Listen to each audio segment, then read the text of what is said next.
Under immense international pressure, Hamas has now released 2 American hostages as damage control measures, but Israel has also reminded the world as many as over 200 people, including several people of different nationalities, are still in their clutches.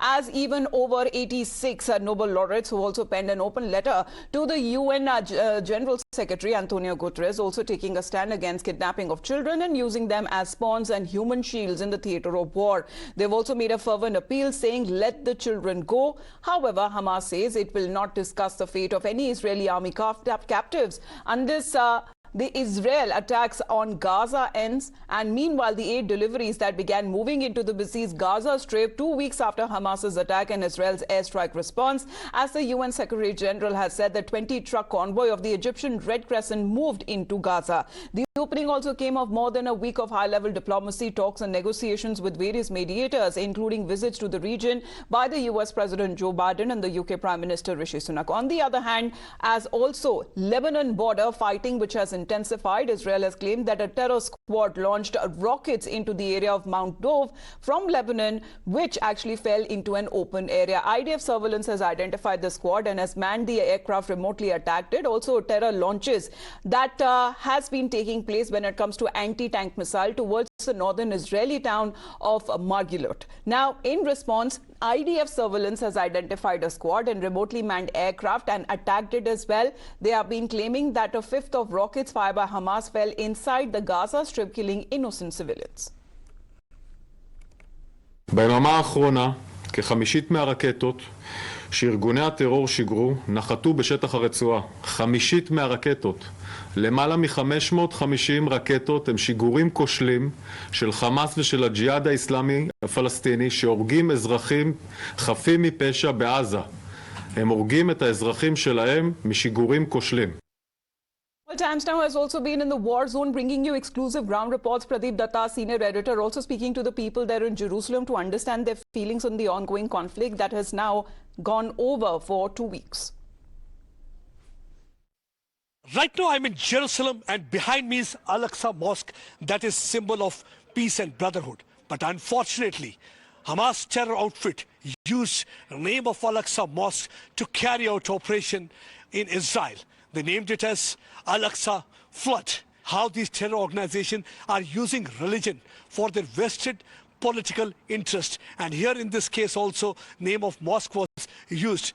Idea was basically they wanted to strike chord with other Muslim terror organizations in different parts of the world so that they can also rise and get involved in this conflict against Israel. Today is a Shabbat, and normally during Shabbat, more than 10,000 to 20,000 people at any given point of time are here to offer prayers.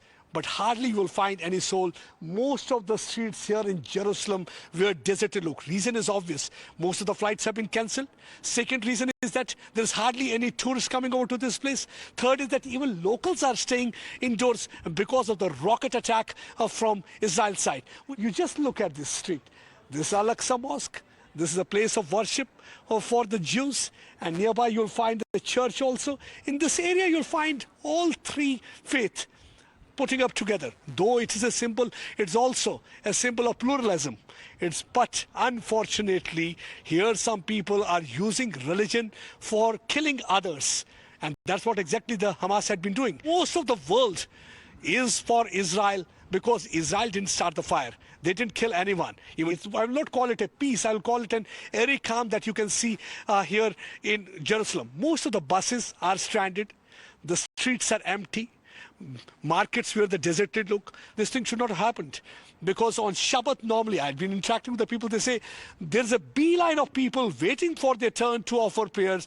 But today, for the first time, even during COVID time, we haven't seen such an empty streets. But today, because of the war with Hamas and because of the rocket attack from the other side, you can see empty streets here in Jerusalem. We have got the Palestinian with us. Let me speak to them and find out how they really see the whole conflict between Israel and Hamas.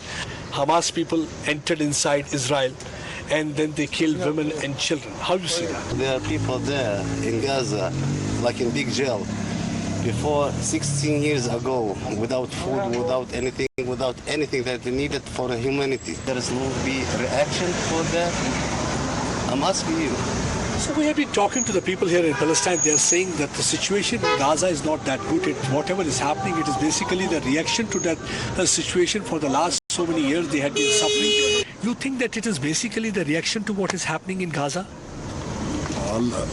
We peaceful everybody. This is what I do. That's it. You want the peaceful atmosphere? That's it.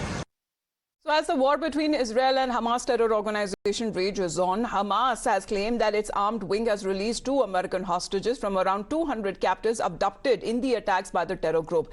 Hamas has also claimed that it released the hostages on humanitarian grounds, but Israel has called out the real agenda.